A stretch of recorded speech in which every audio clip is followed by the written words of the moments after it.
আসসালামু আলাইকুম everyone, welcome back to my Naba Islam kitchen. কেমন আছেন সবাই? আশা করি অনেক অনেক ভালো আছেন। আজকের পর্বে আমি আপনাদেরকে তৈরি করে দেখাবো কিভাবে আপনারা বিকেলে বা সন্ধ্যার নাস্তা একদম ঝটপট একটি রেসিপি তৈরি করে আপনাদের সাথে শেয়ার করতে চলেছি। কিভাবে আপনারা এই ঝটপট নাস্তাটি তৈরি করবেন আর এতটা একদম ক্রিস্পি একটি নাস্তা আপনারা না খেলে বুঝতেই পারবেন না কতটা পারফেক্ট একটি নাস্তা। তো এই নাস্তাটি তৈরি করতে কিন্তু খুব একটা ঝামেলা নাই, কিচ্ছু না। তো আমি আপনাদের সাথে খুব সহজভাবে এটা শেয়ার করতেছি। কথা না বাড়িয়ে দেখা যাক কীভাবে এই নাস্তাটি তৈরি করবেন। প্রথমে আমি এখানে কিছু ইনগ্রেডিয়েন্টস নিয়ে নিচ্ছি। তো এখানে আমি একদম মিহি কুচি করে এখানে বড় মাঝারি সাইজের দুটি আলু আমি কুচি করে নিয়েছি। তবে আপনারা চাইলে একটা গ্রেটারের সাহায্যে এগুলো গ্রেট করে নিতে পারেন আপনাদের সুবিধা মতো। তো আমি নিয়েছি এখানে 8 থেকে 10টি কাঁচামরিচ কুচি, নিয়েছি এখানে দেশি 2টি রসুন কুচি ছোট সাইজের, নিয়েছি কিছু পেঁয়াজ কুচি আর নিয়েছি আমি টমেটো কুচি। তবে আপনারা চাইলে এখানে ধনিয়া পাতা অ্যাড করতে পারেন। তো এখন এই সবগুলো উপকরণ আমি কেটে নিয়েছি। এটা আর আমি কাটানোটা দেখালাম না, সবাই এটা মোটামুটি কাটতে পারবে।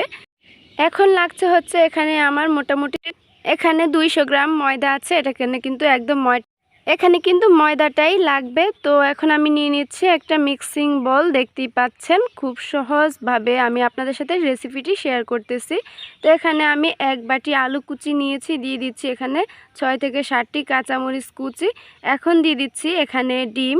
এই ডিমটাই কিন্তু এই নাস্তাটির স্বাদটা অনেকটাই বেড়ে যায়। এটা কিন্তু মোস্ট ইম্পর্ট্যান্ট ইনগ্রেডিয়েন্টস, এটা কিন্তু দিতেই হবে। তো এখানে আমি রুম টেম্পারেচারে থাকা একটি ডিম নিয়েছি। আরও সাথে দিয়ে দিচ্ছি আমি এখানে যে রসুন কুচি করে রেখেছিলাম সেখান থেকে আমি 2টি ছোটো সাইজের রসুন কুচি দিয়েছি। এটা কিন্তু দেশি রসুন। সাথে অ্যাড করে দিচ্ছি আমি এখানে মোটামুটি 1 বাটি পেঁয়াজ কুচি। এখানে বড় সাইজের 2টি পেঁয়াজ কুচি করে নিয়েছি। এই নাস্তাটিতে কিন্তু পেঁয়াজের পরিমাণটা একটু বেশি লাগবে, তাহলে খেতে ভীষণ ভালো লাগবে, নাইস একটা টেস্ট আসবে। তো এখন দিয়েছি বড় সাইজের একটি টমেটো কুচি আর দিয়ে দিচ্ছি চিলি ফ্লেক্স। তবে ঝালটা কিন্তু আপনাদের টেস্ট অনুযায়ী দিবেন, আপনারা কেমন ঝাল খেতে চান সে অনুযায়ী। তো দিয়ে দিচ্ছি এখানে আমি হলুদের গুঁড়া 1/2 চা চামচ, এটা কিন্তু রঙের জন্য ব্যবহার করা হয়েছে। দিয়ে দিচ্ছি জিরার পেস্ট 1/2 চা চামচ। এখানে আদা আর রসুনের পেস্ট দিয়েছি আমি 1/2 চা চামচ, যেহেতু আমি রসুন আগেও ব্যবহার করেছি। দিয়ে দিচ্ছি ধনিয়া গুঁড়া 1/2 চা চামচ, তবে আপনারা চাইলে ধনিয়া পাতাটা ব্যবহার করতে পারেন। এখন দিয়ে দিচ্ছি স্বাদে ম্যাজিক মশলা। এই মশলাটা দিলে কিন্তু এটাতে নাইস একটা টেস্ট আসে আর একদম স্মেলটাও কিন্তু দারুণ একটা স্মেল আসে। তো এখানে মোটামুটি আমি 1 প্যাকেট, এখানে 2 চা চামচ পরিমাণ হবে দিয়েছি। এখন দিয়ে দিচ্ছি আমি এখানে লবণ।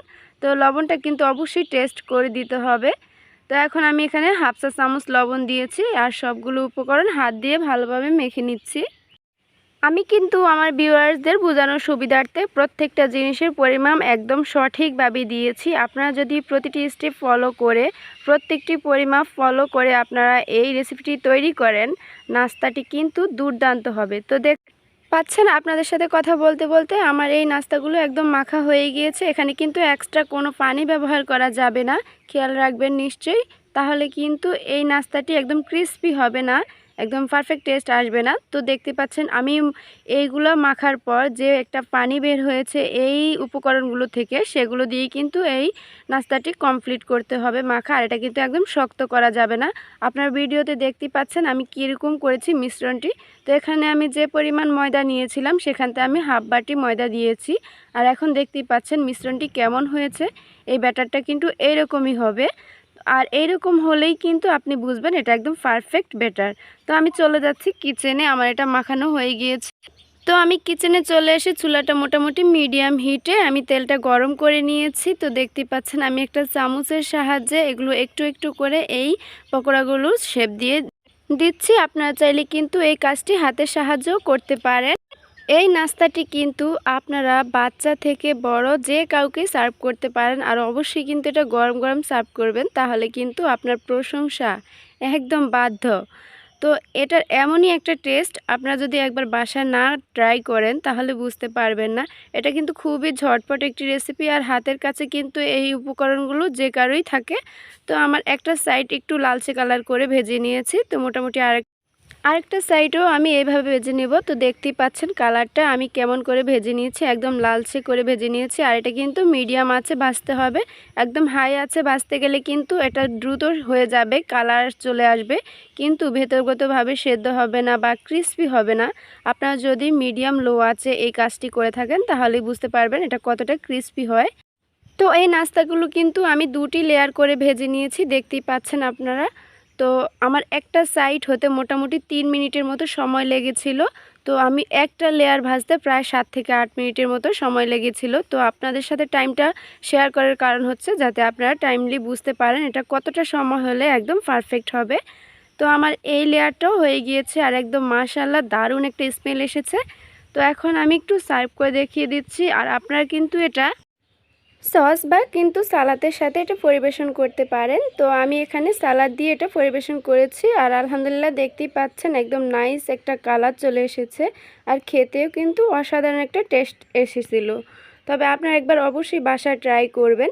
ভালো লাগলে চ্যানেলটি সাবস্ক্রাইব করার অনুরোধ রইল। আর লাইক কমেন্ট শেয়ার করতে কিন্তু ভুলবেন না। অবশ্যই নোটিফিকেশনটি অন করে দিবেন যাতে আপনারা এরকম মজার মজার ভিডিও পেতে পারেন আর আমি ভিডিওগুলো ছাড়ার সাথে সাথে আপনারা নোটিফিকেশনটি পেয়ে যান। আপনারা জানেন যে নাবা ইসলাম কিচেন মানেই কিন্তু সহজ রেসিপি আর একদম খুবই অল্প উপকরণে ঘরোয়া পদ্ধতি। আমি যে নাস্তাটি তৈরি করেছিলাম এটা কিন্তু একদম ঘরোয়া পদ্ধতিতেই করেছি, দেখতেই পাচ্ছেন কোনো রকম মশলার খুব একটা ঝামেলা নেই বা বাড়তি কোনো উপকরণ ব্যবহার করিনি। খেতে কিন্তু অসাধারণ হয়েছিল। তো আজকের মতো এখানেই বিদায় নিচ্ছি।